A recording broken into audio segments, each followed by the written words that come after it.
Welcome friend. आज हम बात करेंगे एमपीपीएससी प्रीलिम के लिए एसेंशियल बुक्स की, इंपॉर्टेंट बुक्स की। बहुत लंबी जोड़ी लिस्ट नहीं बताऊंगा, जो इंपॉर्टेंट है और कम से कम किताबों में अपना एमपीपीएससी प्रीलिम क्लियर हो जाए वही बात करूंगा मैं। इसमें एनसीईआरटी के ऊपर भी आपने डिस्कस करूँगा कि एनसीईआरटी पढ़ना चाहिए कि नहीं पढ़ना चाहिए और किन लोगों के लिए वो ज़्यादा उपयोगी रहेगी। चलिए स्टार्ट करते हैं पहले मेनली बुक्स से। तो प्रीलिम का सिलेबस आप सभी के पास होगा, सभी को पता है कि 10 यूनिट में डिवाइडेशन है। 10 यूनिट में से एमपी को अलग अलग यूनिट के साथ मर्ज किया गया है। एमपी की जियोग्राफी को कहीं किया है, एमपी की हिस्ट्री को किया है, एमपी इकोनॉमिक्स को, एमपी की पॉलिटी को, तो कुल मिलाकर के वो एमपी वाला एक ही जगह आ जाएगा। तो यूनिट 1 से यूनिट वाइज स्टार्ट कर लेता हूँ, वरना एमपी की मैं बात करूँ तो पहले एमपी को आप देख लो कि एमपी के लिए कौन सी बुक्स है। एमपी के लिए मैं देखो आप 3 या 2 किताब बताऊँ आपको, बिल्कुल ज़रूरी नहीं है कि आप उन सारी किताबों को खरीदो, कोई भी एक, ठीक है, कोई भी एक किताब सफिशेंट है। ओके, तो एमपी के लिए चाहे हिस्ट्री हो, एमपी की पॉलिटी हो, एमपी का कुछ भी, ठीक है, तो उसके लिए आप ले लीजिए पुणेकर की या महावीर की। इन दोनों किताबों में सब काम चल जाएगा। अगर आप थोड़े ऐसे हैं कि भाई किताबें पढ़ने का शौक रखते हैं, थोड़ी मोटी किताब भी चलेगी, कोई दिक्कत नहीं, तो आप हिंदी ग्रंथ अकादमी पे जा सकते हैं। ठीक है, इन तीनों में से आप एक ले लीजिए। पुणेकर और महावीर के बारे में एक थोड़ा सा डिसएडवांटेज इन किताबों का कि यहाँ से अगर आपने कुछ पॉइंट देखा, फैक्ट देखा, और अगर एग्जाम के अंदर वो क्वेश्चन आया और वहाँ से वो आंसर नहीं दिया है, कुछ दूसरा आंसर दिया है, तो आप इन किताबों की कॉपी को स्कैन करके चैलेंज नहीं कर सकते हो एमपीपीएससी को। हालांकि ये होता है हर साल, ठीक है। अगर आप और हम भी कोई 100 क्वेश्चन का टेस्ट बनाएंगे ना, तो सही 100 क्वेश्चन बना सकते हैं। पता नहीं एमपीपीएससी किस क्या शराब लगा है कि जब से मैं एग्जाम दे रहा हूँ या अभी भी आप भी देख रहे हो कि 100 क्वेश्चन के आधार पे कभी भी कोई पेपर चेक नहीं हुआ। 1 या 2 क्वेश्चन, 3 क्वेश्चन तो माइनस हो ही जाते हैं उनके। तो आप क्या है कि अगर ऐसे क्वेश्चन वेरी हो रहे हैं कि आंसर पुणेकर में कुछ और दिया है या महावीर में कुछ और दिया है और आयोग कुछ आंसर उसका अलग मान रहा है, तो इन किताबों को वहाँ चैलेंज नहीं कर सकते, ये डिसएडवांटेज इनका। ठीक है, हिंदी ग्रंथ अकादमी जो मध्य प्रदेश की मतलब किताबें हैं, सरकारी किताबें, उनको जरूर चैलेंज कर सकते हैं। हालांकि इससे ज़्यादा नहीं आएगा, और जो नए स्टूडेंट हैं उनके जिम्मेदारी ये जो पुराने स्टूडेंट वो निभा देते हैं, वो सारा चीज़ें कर लेते हैं अच्छी तरीके से। तो एमपी के लिए बात हो गई कि भाई पुणेकर, महावीर या हिंदी ग्रंथ अकादमी में से कोई भी एक किताब आप ले सकते हो। अब आगे बात करते हैं, जैसे कि इसमें हो गया मध्य प्रदेश का इतिहास, संस्कृति एवं साहित्य की बात हुई है, हिंदी ग्रंथ अकादमी द बेस्ट, या पुणेकर, महावीर कोई भी। भारत का इतिहास, अब भारत के इतिहास में आप देखिए लुसेंट ले लीजिए, जगत जननी किताब, बढ़िया किताब है। लुसेंट के बारे में आगे बताऊंगा आपको कि ये ज्ञान मेरे को, हालांकि मैं तो कब से इनको मान ही बैठा था सच कि भाई मेरे को विश्वास था लुसेंट के ऊपर कि बेड़ा पार लगा देगी, लेकिन मेरे को ऐसा लगा कि मेरा सिलेक्शन ऐसा नहीं कि भाई मात्र लुसेंट से एक इत्तेफाक हो गया है। 2-4 दोस्तों और से पूछा जो क्योंकि ट्रेनिंग में नरोन अकेडमी में ट्रेनिंग चल रही थी, तब ये थोड़ा ज्ञान मेरे को मिला, तो उन्होंने भी लुसेंट को बड़ा अच्छा बताया, तो मेरा जो यकीन थोड़ा और गहरा होता गया। लेकिन सबसे ज़्यादा जो दिव्य ज्ञान की प्राप्ति मेरे को उस समय हुई कि जब ट्रेनिंग के दौरान अगली पीएससी आ गई थी, तो बहुत सारे शौक रखते हैं अगली बार फिर डिप्टी कलेक्टर बनेंगे, तो उस दौरान सभी प्रिपरेशन कर रहे थे। तो 95% लोगों के हाथ में लुसेंट थी। जब उनसे पूछा कि बढ़िया काम हो जाएगा, सभी ने उसके ऊपर मोहर लगाई कि भैया प्रीलिम के लिए जो सिलेबस इसके अंदर कवर हो रहा है उसके लिए द बेस्ट बुक है। तो मेरा यकीन और पुख्ता हो गया उसी यकीन के आधार पर, और बहुत सारे ज्ञानी लोगों के उदाहरण के आधार पर आपसे बोल रहा हूँ कि जो भी मैं आगे बताऊँगा इतिहास, भूगोल वगैरह, उसमें लुसेंट द बेस्ट बुक है। लुसेंट के अल्टरनेटिव खोजने की जरूरत नहीं है, ठीक है ना। हालांकि इसके अंदर भी वही प्रॉब्लम है कि आयोग इसके आंसर नहीं मानता है, लेकिन फिर भी मैं एनसीईआरटी का बताऊंगा आपको कि एनसीईआरटी का मानता है, तो इसके जो डाटा है वहीं से लिए गए रहते हैं। मैं आगे बात करेंगे। तो हो गया भारत का इतिहास, एनसीईआरटी, सॉरी ये लुसेंट जिंदाबाद। भारत का मध्य प्रदेश का भूगोल, ठीक है, मध्य प्रदेश के भूगोल के लिए मैंने 3 किताबें बताई, उनमें से एक ले लो, काम बन जाएगा। भारत एवं विश्व का भूगोल, मध्य प्रदेश के भूगोल के लिए तो हो गया भारत एवं विश्व का भूगोल, वही लुसेंट जिंदाबाद, कोई प्रॉब्लम नहीं है। आगे देखते हैं। यूनिट 5 बताती है राज्य की संवैधानिक व्यवस्था, मतलब कि एमपी की पॉलिटी, ठीक है। तीनों किताब में से एक किताब, कौन कौन सी जो मैंने अभी बताई आपको, पुणेकर, महावीर या हिंदी ग्रंथ अकादमी में से कोई भी एक। राज्य की अर्थव्यवस्था, बात वही है, मध्य प्रदेश की इकोनॉमिक्स की बात हो रही है, कोई सी भी एक इन तीनों में से। मतलब मध्य प्रदेश का सारा जो भी सिलेबस है, करंट अफेयर को छोड़ करके, क्योंकि किताबें कुछ पुरानी लोगे तो उसमें करंट अफेयर कवर नहीं होता है, तो मध्य प्रदेश के लिए इन 3 किताबों में से कोई सी भी एक ले सकते हो, यहाँ तक कवर हो गया। अब यूनिट नंबर 6 में बताया भारत का संविधान, शासन प्रणाली एवं अर्थव्यवस्था। भारत की मतलब इंडियन पॉलिटी की बात हो रही है और इकोनॉमिक्स दोनों यूनिट से नंबर 6 में है। लुसेंट जिंदाबाद। अब यहाँ बोलो साहब फिर भी लुसेंट के बोल रहे हो, एम लक्ष्मीकांत भूल गए क्या?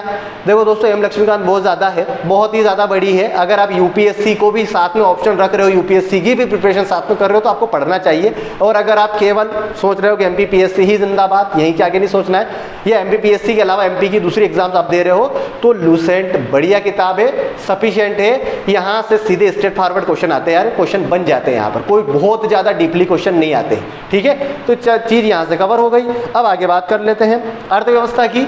भारत की अर्थव्यवस्था की बात हो रही है, लुसेंट बढ़िया किताब है, लुसेंट जिंदाबाद।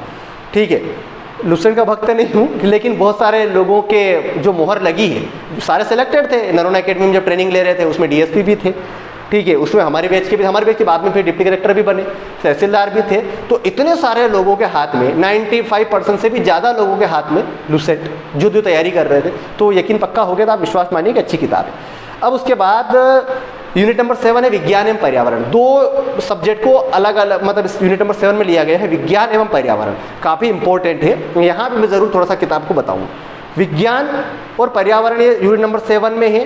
क्वेश्चन प्रीलिम के हिसाब से भी ज़्यादा आते हैं, और मेंस में इस बार साइंस को पूरा एक सेपरेट पेपर बना दिया गया है। पहले पार्ट था, पहले क्या था, साइंस क्वेश्चन नंबर मतलब पेपर 3 का पार्ट बी था, नहीं पार्ट ए पार्ट बी जिसमें भी था।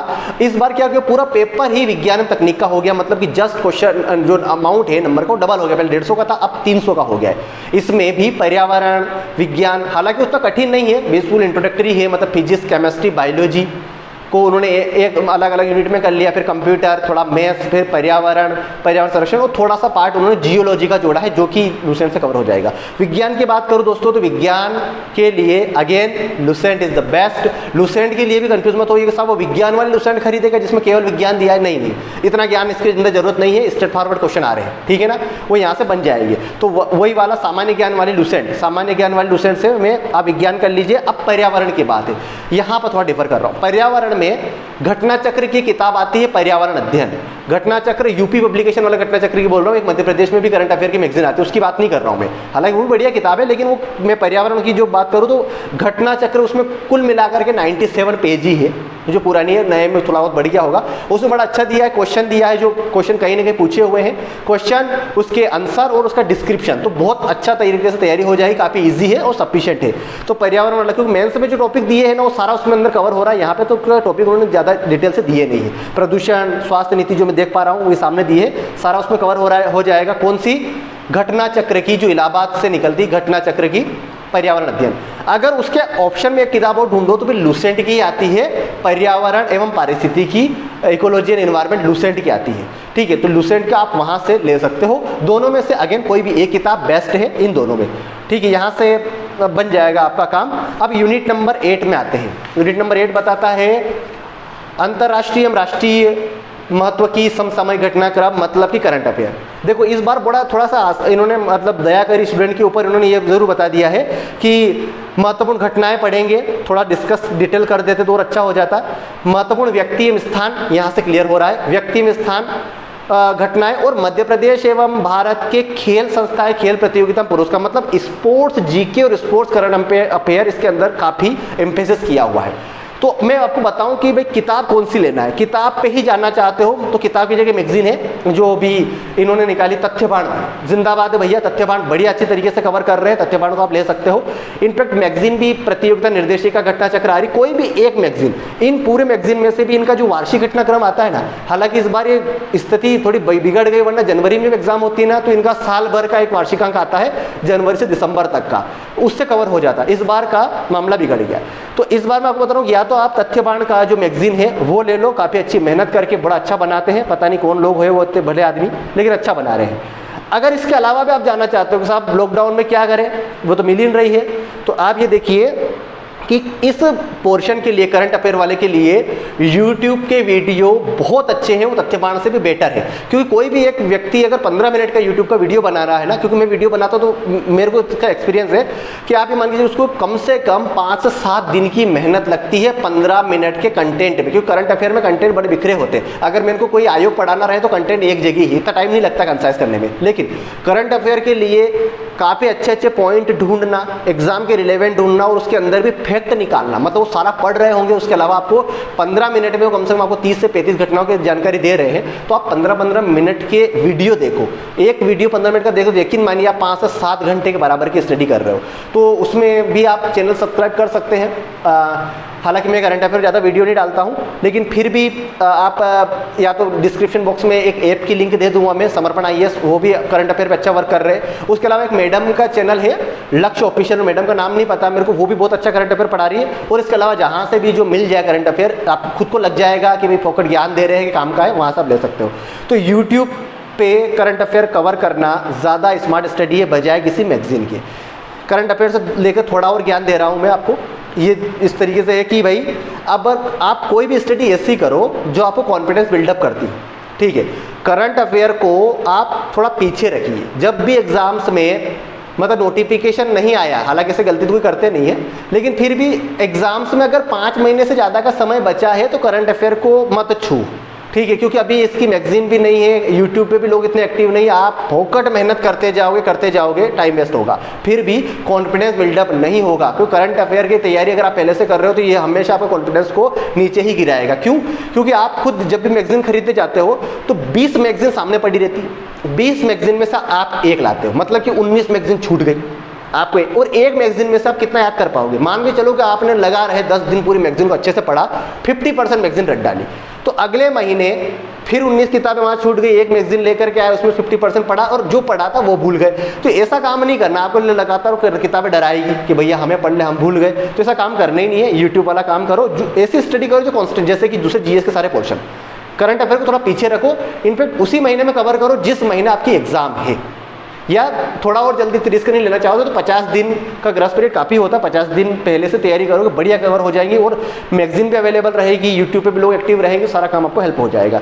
ओके, अब आ जाते हैं सूचना एवं संचार प्रौद्योगिकी, यूनिट नंबर 9, मेंस में भी है, ठीक है। तो यूनिट नंबर 9 में आपको बताता हूँ इसमें कौन की हिसाब लेना है। मैंने हालांकि अभी परचेस नहीं करी है, लेकिन लोगों से जब सजेस्ट किया तो उन्होंने बताया कि निर्माण IAS के नोट्स अच्छे हैं, ठीक है, आप उनको देख सकते हो। परीक्षा मंथन की किताब आती है, वो भी ठीक है इसके अंदर। इसके अलावा आप YouTube पे भी इसके क्वेश्चन की प्रैक्टिस कर सकते हो। देखिए मेंस में भी स्ट्रेट फॉरवर्ड क्वेश्चन आएंगे कि इसका आविष्कार किसने किया, इसके मतलब ये इसका फुल फॉर्म क्या है, मतलब कि ऐसा नहीं कि आपको वर्णन करो, व्याख्या करो, ऐसे क्वेश्चन यहाँ पे नहीं बनेंगे। वही है कि जो प्रीलिम में क्वेश्चन कर रहे हो वही मेंस में वैसे भी क्वेश्चन आएंगे। तो आप क्या करेंगे इसके अंदर कि जितना ज़्यादा हो सके क्वेश्चंस को ही आप प्रैक्टिस करिए इसकी, कि भाई 100 इंपॉर्टेंट क्वेश्चन आप यूट्यूब पे सर्च करेंगे, इसके अंदर सर्च करेंगे गूगल पे, तो आपको मिल जाएगा जैसे कि 100 most IMP question with answer for on computer, 100 most IMP question for internet and social networking. तो क्या होता है कि यही क्वेश्चन इस प्रकार से आप 500, 700, 1000 क्वेश्चन सोल्व करोगे। 100 क्वेश्चन सोल्व करने मुश्किल से आधा 1 घंटा लगता है, फिर डबल बार रिवीजन कर लो, तो आप ऐसे सीधे सीधे क्वेश्चन सोल्व करोगे और वैसे क्वेश्चन करोगे जिसके अंदर थोड़ा डिस्क्रिप्शन दिया है, तो ये आपको ज़्यादा आसान होगा बजाय किसी थ्योरेटिकल किताब पढ़ने के। तो अगेन नोट्स की बात कर रहा हूँ कि निर्माण IAS के वो आप ले सकते हो, परीक्षा मंथन की किताब ले सकते हो, या फिर आप सीधे सीधे क्वेश्चंस भी सोल्व कर सकते हो। देखिए अब एक यहाँ है लुसेंट की भी किताब आती है कंप्यूटर की, वो सलाह नहीं दे रहा हूँ, वो यहाँ काम नहीं देगी क्योंकि वो किताब केवल कंप्यूटर से रिलेटेड है। तो उसमें मुश्किल से आपको एक वाला जो क्वेश्चन है, मतलब कौन सा वाला, इसके अंदर ये इंटरनेट और सोशल नेटवर्किंग, ये ज़रूर कवर कर लेगा, बाकी नहीं कर पाएगा। तो लुसेंट पे मत जाना, वो किताब आपको काम नहीं देगी, ठीक है। आप ये नोट्स ले सकते हो जो मैंने बताया। यूनिट नंबर 10 पे आते हैं, राष्ट्रीय एवं प्रादेशिक संवैधानिक एवं सांविधिक संस्थाएं, मतलब national and regional constitutional statutory bodies जितनी भी।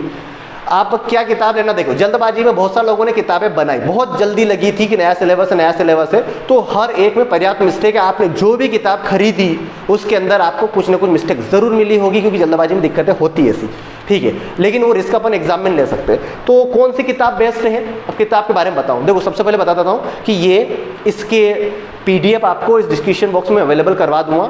कुछ आयोग तो मैं खुद कवर करवा रहा हूँ, तो इस आयोग में क्या होता है, आराम से मेरे को 2-3 दिन इत्मीनान से मैं यूट्यूब से इनकी ऑफिशियल वेबसाइट पर सर्च करता हूँ। तो क्या होता है, मेरे को इतनी जल्दबाजी नहीं है, तो मैं वहाँ पे गलती से बचना चाहता हूँ कि कोई ऐसी गलती ना रहे। तो बस आप वहाँ से PDF डाउनलोड कर सकते हो, डिस्क्रिप्शन बॉक्स में लिंक मिल जाएगी, ठीक है, वहाँ से आप PDF डाउनलोड कर लेना। उसके अलावा आप बुक्स का चाहो कि भाई बुक्स कहाँ से ले, तो मेरे को अभी मार्केट में मैंने तो खरीदी नहीं, पुणेकर की खरीदी थी, लेकिन उसमें मिस्टेक ज़्यादा ही है, तो इसलिए मैंने नहीं ली। फिर भी आप एक काम करिए, बहुत सारा डाटा तो आपको पता है ही सही, अगर जहाँ पे डाउट लग रहा है तो आप उस ऑफिशियल वेबसाइट पर जाकर के पता कर लीजिए, अपने खुद के नोट्स बना लीजिए। वैसे मैंने जो डाटा अपने PDF में दिया है वो यहीं से अवेल किया है, तो आप या तो ये PDF ले सकते हो या मार्केट में बेस्ट किताब तो मैं नहीं बोल सकता, लेकिन जो भी अवेलेबल है उसको आप बेस्ट बना सकते हो, क्योंकि वो आप पढ़ोगे, जहाँ डाउट लग रहा है, क्वेश्चन सोल्व कर रहे हो, तो फिर उसकी ऑफिशियल वेबसाइट पे जाकर के डाटा सुधार लेना काम बन जाएगा। तो ये किताबें हैं टोटल, मैंने आपको बताई, ज़्यादा किताबों की लिस्ट नहीं बताई मैंने आपको। लुसेंट बताई,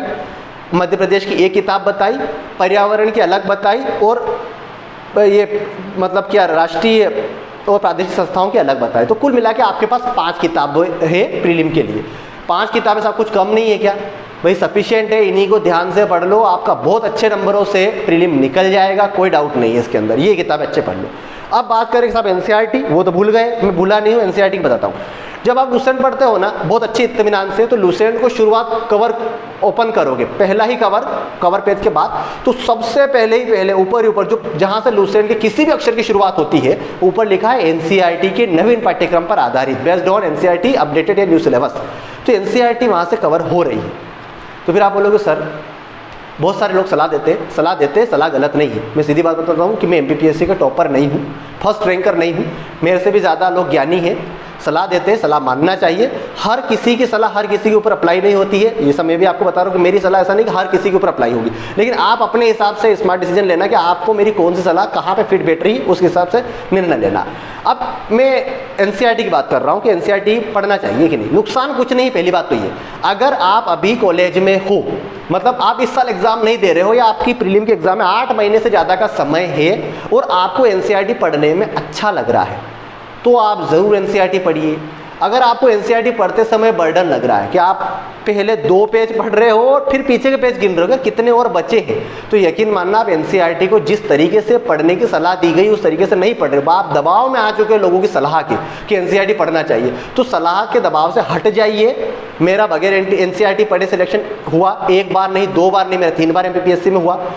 मैं अकेला नहीं हूँ, मैं कोई ज्ञानी नहीं हूँ, लेकिन बाकी मेरे और साथी भी जो है, जब ट्रेनिंग में देखा तो मैक्सिमम लोगों ने NCERT नहीं पढ़ी है, ठीक है। और कभी कभी आप ये भी यकीन मानिए ना, मतलब थोड़ा आप खुद सोचिए कि जो UPSC की प्रिपरेशन स्टूडेंट कर रहे हैं वो तो NCERT पढ़ते ही पढ़ते हैं, तो क्या जो UPSC की प्रिपरेशन कर रहे हैं उनका MPPSC प्रीलिम इजीली हो गया क्या? बहुत सारे स्टूडेंट ऐसे भी जो UPSC प्रिपरेशन कर रहे हैं, MPPSC प्रीलिम में उनको भी टफनेस महसूस होती है, उनका भी कभी कभी अटक जाता है MPPSC प्रीलिम। तो क्या होता है कि NCERT ज़रूरी नहीं है, ठीक है। अगर आपको लग रहा है टाइम है और आपको पढ़ने में मज़ा आ रहा है, समझने में मज़ा आ रहा है, तो आप NCERT पढ़िए। और अगर आपको लग रहा है, जैसे मैंने बताया कि आप 2 पेज पढ़ने के बाद उस चैप्टर के पीछे के पेज गिन रहे हो, ज़बरदस्ती प्रयास कर रहे हो कि साहब ऐसा क्वेश्चन कहाँ से आता है, पढ़ तो पूरा लिया, तो वो क्या वो नॉलेज देगी, बहुत दिनों के बाद वो काम आएगा, इंटरव्यू में भी काम आएगा, प्रीलिम में भी काम आएगा, मेंस में भी काम आएगा, लेकिन इंस्टेंटली आपको सीधे फैक्ट नहीं मिलेगी। अपनी एग्जाम में और अपनी आदत क्या रहती है, फैक्ट कहाँ है, कहाँ लिखा है, सीधे सीधे क्वेश्चन आ जाए, वो NCERT में नहीं मिलेगा। इसीलिए लुसेंट आपके लिए अवेलेबल है। तो NCERT को पढ़ने के लिए थोड़ा सा क्या बोलते हैं, बड़ा जिगरा चाहिए, ठीक है, धैर्य चाहिए। अगर आपके पास वो चीज़ें हैं तो आप NCERT पढ़िए, वरना परंपराएं निभाने की ज़रूरत नहीं है। आपका सिलेक्शन NCERT न तो करवा सकती है ना ही रोक सकती है, अगर आपने दूसरी किताबें ध्यान से पढ़ी है। तो अगर आप सोचो मैं NCERT ही 1 साल पढ़ूँ सिलेक्शन हो जाएगा MPPSC में, कोई गारंटी नहीं। NCERT बिल्कुल नहीं छूऊँ और दूसरी किताबें जो आपने बताई वो ध्यान से पढ़ लूँ, MPPSC में सिलेक्शन हो जाएगा। थोड़ा फास्ट बोलता हूँ यार, ठीक है ना, कोई बात नहीं। तो MPPSC में सिलेक्शन रुक जाएगा क्या अगर हम NCERT नहीं पढ़ते? तो नहीं रुकेगा। NCERT पूरा पढ़ लेंगे MPPSC में सिलेक्शन हो जाएगा? नहीं होगा, ठीक है, ये फैक्ट है। मैं ज्ञान नहीं दे रहा, मैं अनुभव के साथ आपसे बात कर रहा हूँ, क्योंकि जो भी आपसे मैं बात करता हूँ मैं उससे पहले दूसरे लोगों से थोड़ा सलाह ले लेता हूँ, जो लोग इस क्षेत्र में जुड़े रहते हैं। सलाह लेने से जब ज्ञान देते हैं ना, थोड़ा अच्छी बात रहती है, हवाओं में बात करने में, मतलब क्यों आप लोग सारे इंटेलिजेंट हो, समझ ही जाओगे कि मतलब बात में दम नहीं है। बस बात यहीं पे। अब रही बात, आई होप आपको NCERT के बारे में कुछ चीज़ें पता चल गई होगी कि भाई आपको आपके ऊपर कौन सी चीज़ लागू हो रही है, आपको पढ़ना है कि नहीं पढ़ना है, ठीक है। अब रही बात मेंस की, कि साहब मेंस की बात बताओ, तो अभी प्रीलिम दे लेते हैं। मेंस के टाइम पे जब सही समय आएगा मैं मेंस के लिए भी अपलोड करूँगा, क्योंकि उसमें अब लुसेंट से थोड़ा अलग जाना पड़ेगा, हैंड रिटन नोट्स के ऊपर जाना पड़ेगा और स्ट्रेटेजी के ऊपर जाना पड़ेगा। हालांकि इसे मैंने पहले भी बताया है, मैं आपको थोड़ी सी हिंट जरूर एमपीपीएससी के लिए दे देता हूँ मेंस के, कि भाई क्वेश्चन स्ट्रेट फॉरवर्ड आते हैं मेंस में भी, ठीक है, आपको आंसर पता रहेगा। एमपीपीएससी में ऐसे बहुत कम क्वेश्चन होते हैं जिसका आंसर ही पता नहीं, और ऐसे क्वेश्चन ज़्यादा आ जाते हैं तो नुकसान नहीं है, किसी को पता नहीं रहते, सारे व्यक्ति इन्हीं की किताबों के अंदर से रहते हैं, ठीक है ना। तो क्या होता है कि उसके जो आंसर अपने को आ रहे हैं ना, उसी में अपने को बहुत अच्छी तरीके से कैसे लिख ले इसके ऊपर अपने को ध्यान देना है। हालांकि इस वीडियो में मैं वो चीज़ें नहीं बताऊंगा आपको, मैं सेपरेट वीडियो उसके ऊपर अपलोड करूंगा। तो आज के वीडियो में इतना ही, बुक्स के बारे में मैंने आपको बता दिया। हाँ, एक किताब और है, अगर आपको और जल्दी करना है कि सब हमने लुसेंट पढ़ ली और क्विक रिवीजन करना है, या कोई ऐसा भी है कि जस्ट सब ऐसा बताओ कि किताबों से डरने लगे, क्योंकि आकार प्रकार देख करके भी डर लगता है, मोटी मोटी किताबें देख करके भी।